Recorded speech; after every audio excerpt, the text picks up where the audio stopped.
उम्मीद करते हैं आप सब लोग अच्छे होंगे और आप लोग अपनी तैयारी भी बहुत अच्छे से कर रहे होंगे।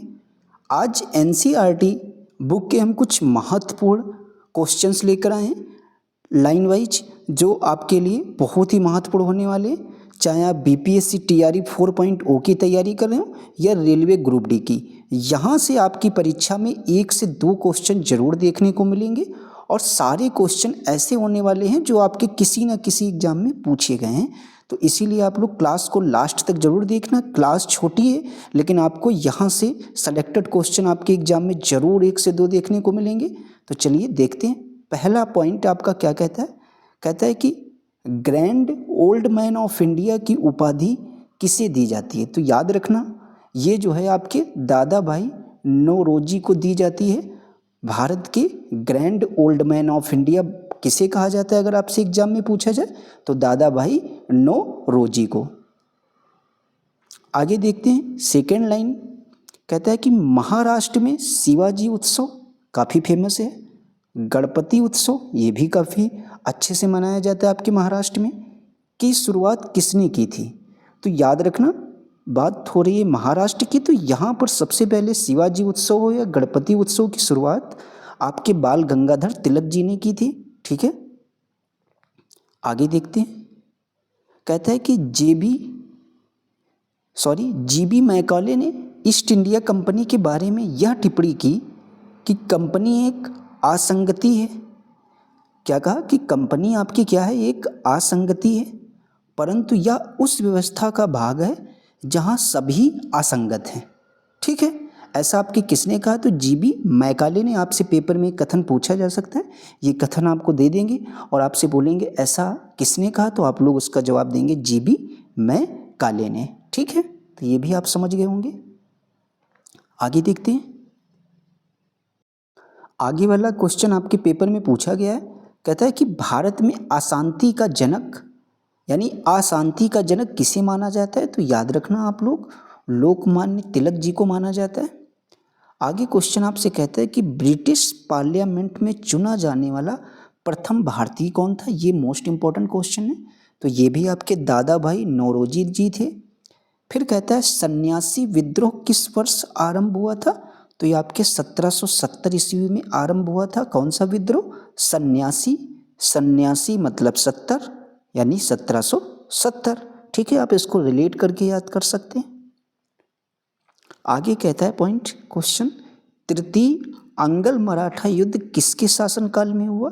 तो याद रखना, अंगल की बात हो रही तो अंगल से आप लोग याद रखेंगे लॉर्ड वॉरेन हेस्टिंग्स के कार्यकाल में, आपके शासनकाल में जो है तृतीय अंगल मराठा युद्ध अगर आपसे पूछा जाए किसके शासनकाल में हुआ, तो आप लोग बोलेंगे लॉर्ड वॉरेन हेस्टिंग्स के शासनकाल में। आगे वाला पॉइंट गांधी जी से संबंधित है। कहता है कि गांधी जी के जो आपका दांडी मार्च से प्रेरित होकर किस नेता ने केरल में एक मार्च निकाला था? तो ये क्वेश्चन पूछा जा सकता है। तो याद रखना इनका नाम आप लोग, के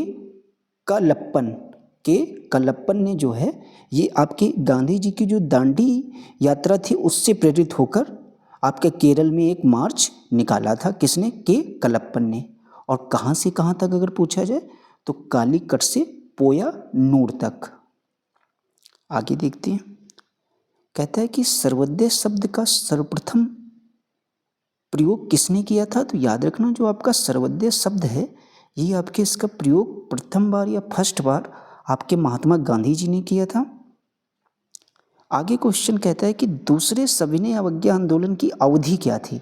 इसकी डेट आप लोग जरूर याद रखना। ये आपके जनवरी 1932 से अप्रैल 1934 तक इसकी अवधि थी। किसकी? दूसरे सविनय अवज्ञा आंदोलन की। आगे देखते हैं। कहता है कि अध्यक्षीय संबोधन के समय किस कांग्रेस अध्यक्ष ने हिंदी भाषा के लिए रोमन लिपि लागू करने की वकालत की थी? तो याद रखना, ये आपके कांग्रेस के अध्यक्ष ने जो है ये आपके सुभाष चंद्र बोस जी थे उस टाइम। उन्होंने कहा था कि हिंदी भाषा के लिए कौन सी लिपि लागू करने की वकालत की थी? तो याद रखना, रोमन लिपि। आगे देखते हैं। कहता है कि द्वितीय विश्व युद्ध आपका कब समाप्त हुआ था? ये डेट महत्वपूर्ण है। तो याद रखना, जो आपका द्वितीय विश्व युद्ध था ये आपके वर्ष 1945। फिर कहते हैं मध्यकालीन विद्वानों लेखकों में कौन जैन धर्म का अनुयायी था? तो याद रखना ये आपके मध्यकालीन विद्वानों की बात हो रही है, तो ये इंपॉर्टेंट है। जैन धर्म का अनुयायी इनमें आपका हेमचंद्र सूरी, हेमचंद्र सूरी जो था वो आपके मध्यकालीन विद्वानों लेखकों में जैन धर्म का क्या था? अनुयायी था। आगे देखते हैं, कहता है कि द्वितीय विश्व युद्ध के समय ब्रिटेन का प्रधानमंत्री कौन था?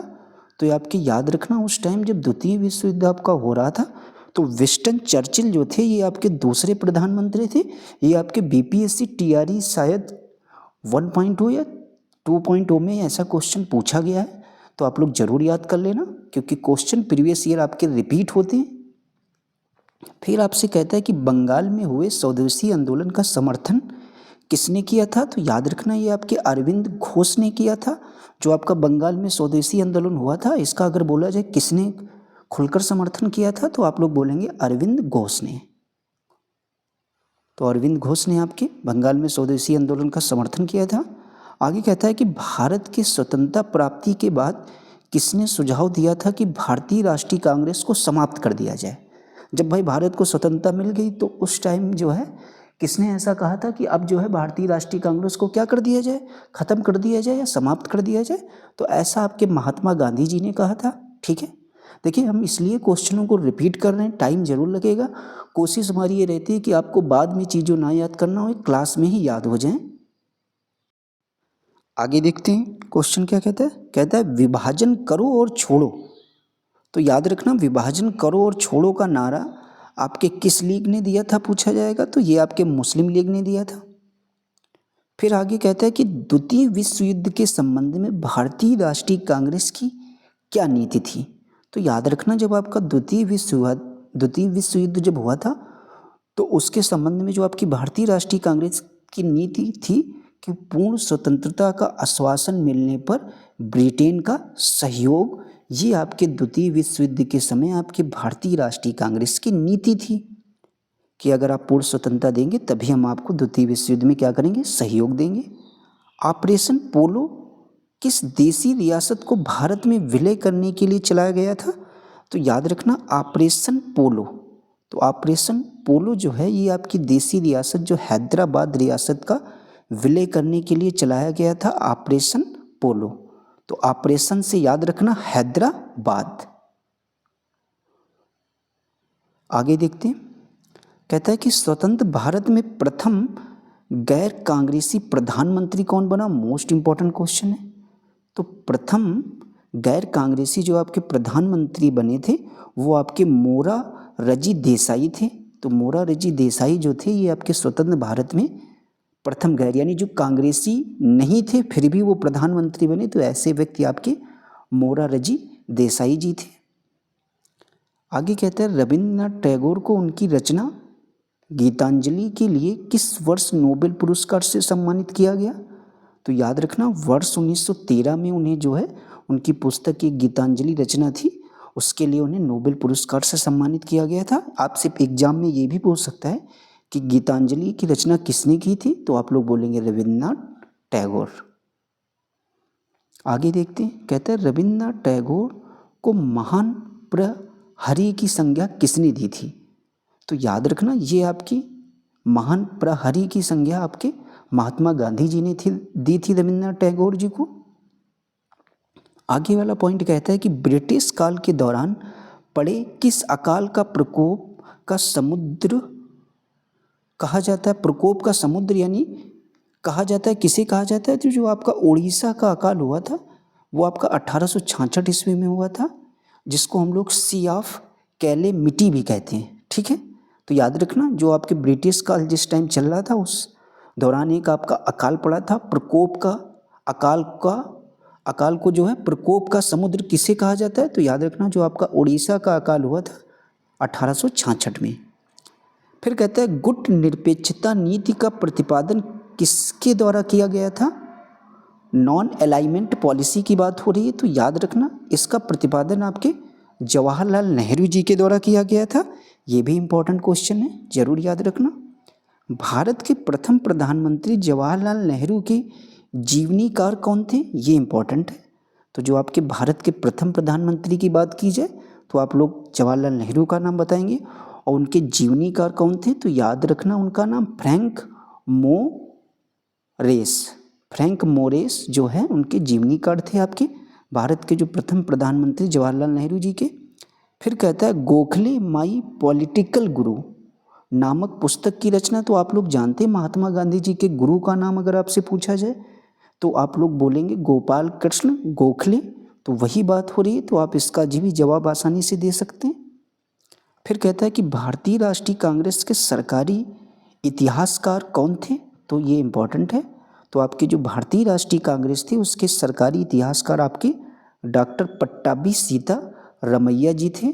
डॉक्टर पट्टाभी सीता रमैया जी आपके प्रथम राष्ट्रीय कांग्रेस के सरकारी इतिहासकार थे। ठीक है, आगे देखते हैं। कहता है किस राष्ट्रवादी मुस्लिम को सीमांत गांधी, इम्पोर्टेंट है।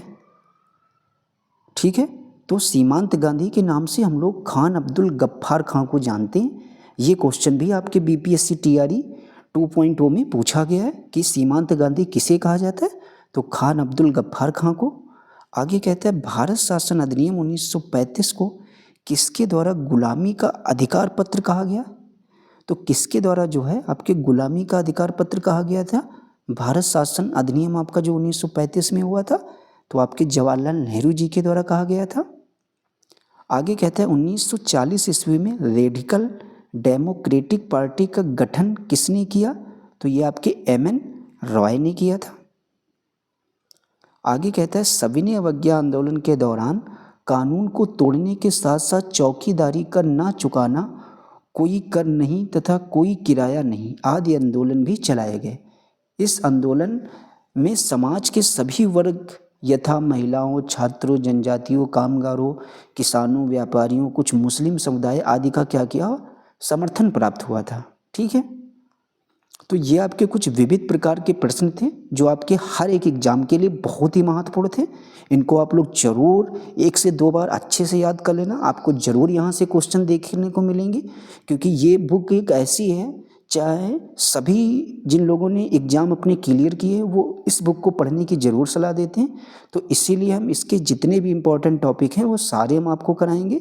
तो प्लीज़ अगर आपको हमारी ये वीडियो पसंद आई हो तो ज़रूर आप लोग इस वीडियो को ज़्यादा से ज़्यादा लोगों में शेयर ज़रूर कर देना और अपने आप लोग इस चैनल को बिना सब्सक्राइब किए बिल्कुल ना जाना और हमारे इस वीडियो को लाइक भी ज़रूर कर देना।